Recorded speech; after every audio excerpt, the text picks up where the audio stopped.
Hi guys, welcome to Refining Fire. It's Michelle and Bonnie. Sorry. It's always good to know who you are, or maybe we're such good friends that we've become one now. Intertwined. Anyway, it's so nice to be coming to you again from the Life FM studio in Klerksdorp in the Northwest in South Africa. And we today would like to chat a little bit about what is a real man. Yeah, we just had a chat on radio live. And there's a few interesting things that came out. We actually had a chat with one of our new Life FM family members, T. Yeah. And who's a man. He's a man, and he had so much wisdom, hey? I know. How old is T? We never asked him his age. No, we should next time. But I think he's young. He sounds quite young. 30. He's 30. Apparently he's 30. So we just let that cat out of the bag. But that's cool because it means he actually really has real life wisdom and experience. I think at the age of 30, you've got some solid stuff that so when I'm 30, then you're going to stop calling me child? Yes. Only then. No, I'm just joking. But guys, I'm just talking about, what real men, how we view real men or what we think real men are. It doesn't mean that we think that we're perfect or women are perfect. No, it's just the topic of the day is we're talking about what real men look to us today. And I think that finding a real man, a godly man, is a very difficult thing. It is hard. And I think, it's hard on men because us women have this generalized thing that we say that where are all the real men? And real men are so hard to find. And a lot of us are like 2-3 times divorced, or divorced at least once. And there's been hurt. And I think what it boils down to, Bonnie, is that men and women are really, it's changed so much to the traditional, like a generation ago. Your typical man was the provider. He could fix stuff around the house, for example. And nowadays, it's changed. Yeah. That's not the sort of model. There is no more model, I think. The lines have become so blurred that it's difficult because now how do you know what you're supposed to aim for or where you fit in? And I think it's the same for women. Yeah. What is a real woman? Yeah.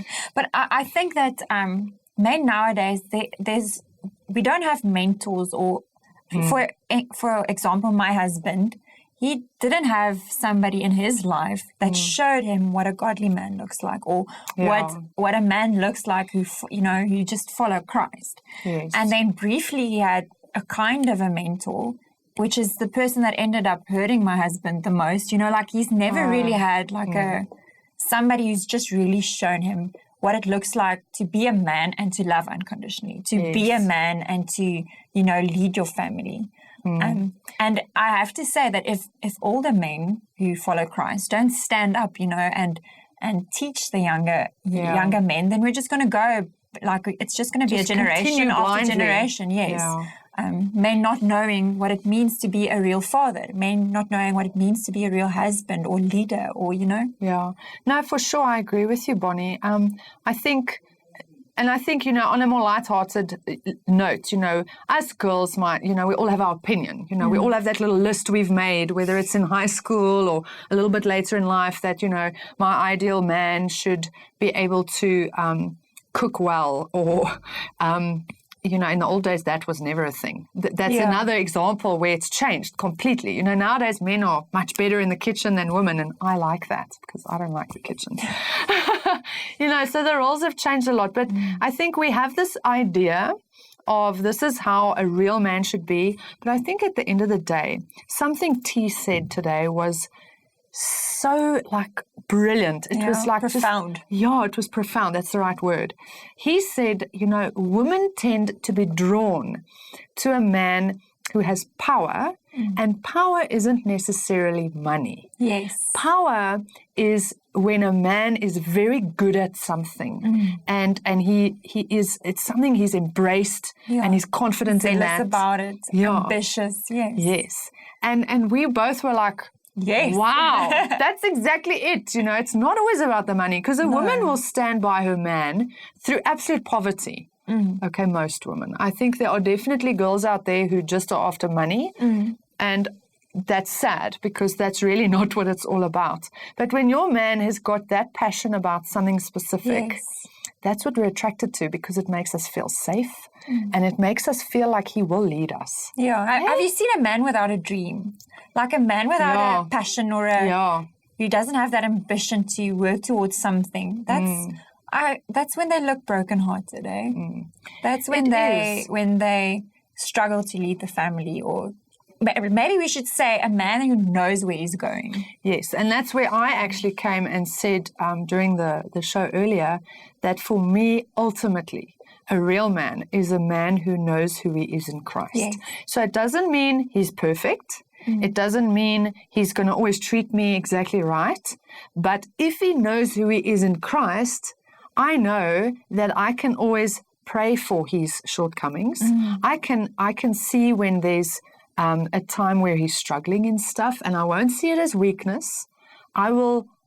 I don't know, does that make sense? Yes, no, it does. If he knows who he is in Christ, then that is like the ultimate, because you can work with that. Yes, teachable. I've always said the one thing that I looked in a husband. Looked for in a husband. Sorry. After my divorce, I'm like, okay, I need to make better choices. Yeah. So, and I just thought, the one thing that can help you overcome any obstacle is if you've got a husband who's teachable, if you've got a man who's got a teachable spirit. Yeah, and a lot of men lack that because of pride and because of this whole lie that a man, if he's emotional, is weak. Yes. If he listens to somebody else's opinion, it's weakness. So I think there's a very difference between a strong man and a godly man. Yeah. Because to show weakness, or we were saying vulnerability, is actually takes a lot of strength. It takes courage to be able to allow the Lord to work in you, and you need to become vulnerable for him to do that, to submit to God. Yeah. And men, I think a lot of men have this deception that they've got to know everything, fix everything, be on top of everything, and therefore you can't tell them anything. Yeah. They can't learn anything from anybody, and that's dangerous. Very. Then you go into that place of arrogance. Yes. You know, and I really believe that for us to break this cycle, I don't know a single person who hasn't been really hurt by a man. And I'm not saying this to be like, men are bad. No, there's also men who've been hurt by women. But men have been hurt by men, by either a father figure or a boss or what. So men have been hurt by men, and women have been extremely hurt by men. Yeah. That's why I think the whole feminist thing and the whole there's all these movements because we're trying to protect ourselves. But I do believe that to break the cycle, it also takes a lot of work from the female perspective, allowing, yes, we've got hurt, but allowing a man, a new man or whatever, allowing them to have another shot at it, allowing them to lead, even though you've been hurt by somebody who did lead you, if that makes sense. I think I know exactly what you mean, because I think we're sometimes in a marriage and it's been many years and you think, there's just no changing this. But if you can come to a point to make a decision and say, do you know what?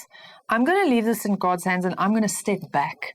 If you're one of those women who want to just take charge, because women, it's in our nature, because we're strong. Fixers. God made us that way because we're supposed to be a team, okay?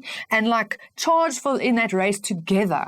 But now, because we see a weak spot here and the man's not really taking his position, we automatically just take charge and run with that. But to make the decision to say, I'm going to step back a moment, like you said earlier as well, you've stepped back and allowed your husband to actually discover on his own, his relationship with the Lord, and to allow God to work in his life instead of us going, you need to do this, you need to do that, and you're supposed to be taking us to church. We love to try and we want to teach them how to be. Yeah. And that's actually the worst thing you can do. A man hates that because that damages the ego completely, and then they usually go in the opposite direction. Yeah, I'm proof of that one. Yeah. No, that's very true. And I think that the men that we do have in leadership positions today, we were talking about the self-love movement, taking care of yourself, etc. So if you're a leader, or if your husband is a leader in the church, or you have a man who can actually teach younger men something. You're discipling another young man. Yeah. Then it's a very tricky thing as well, because a lot of those men sometimes get hurt or offended or whatever by the younger men as well. And then you have to have the maturity to say, but you know what? Even through this, I need to stick with this guy, because I need to show this guy what it looks like, to stick through. I think all of us, not just men, women, everybody, we are all so prone, we're so easily offended. We are. And that's the I. What was T saying about spirit. The I spirit is it's about us, protecting ourselves, making sure that self-love, we're like a healthy me, whatever, that doesn't matter. And don't let people in. We need sacrificial men, this is a war. This is literally a war that we're in. So we need men who like you get dressed and you're ready to sacrifice your life. Like Braveheart. Yes. We need men and women who are willing to sacrifice their lives for the kingdom to come. It's true. And the word talks of the older women teaching the younger ladies. And it's true, because like you say, we base everything on, we've been hurt, so we're just going to retreat. Yes. And we're actually robbing the younger generation of so much, because with age comes wisdom. Only. You think you know everything at 20, you do not. Yeah. Okay? So when you reach an age of maturity spiritually or physically, take a disciple on and see it as someone who you can have impact on and influence, even if it's just by your example. Doesn't always mean you have to preach the whole time. No. Leading by example, because there are so many youngsters out there who have got, they are consumed with Hollywood, and nowadays on Netflix there's Korean stuff. I watched one episode of something the other day, and I thought, oh Jesus, please save this world. Brilliant filmmaking, the Spanish stuff as well. It's coming from everywhere now, and it's just violence, and it's revenge, and it's everything that is the opposite of God. Yeah. You know what? I've really just, in conclusion, what I've really realized, especially with my husband being a new Christian, I've really enjoyed, just seeing how his growth. Yeah, and seeing how men, if there are men who try to influence him, because I can't lead my husband, but I've seen how men show up to mentor and then just fade after a short periods, the longest one was a few months. And one thing that I know for a fact is my husband wants to learn. He's he's the harvest that's ready, but the laborers are few. So if you are a man, or if you are married to a man who can teach somebody something, ask the Lord to bring someone into your life, and then persevere with that person. Ladies and men, I think. Yeah, because I can definitely see that Dusty can grow into something amazing, but he needs a role model, and somebody that just shows him what it means to walk the walk of faith. I love that. Yeah, but thank you guys for joining us today. That's all that we have time for. But next week we'll be back. We don't know yet what topic. No, if you've got ideas, let us know. But today's been quite a serious day for me, I think. Yeah, for me too. It's been interesting and good. But you guys be super blessed, and till next time.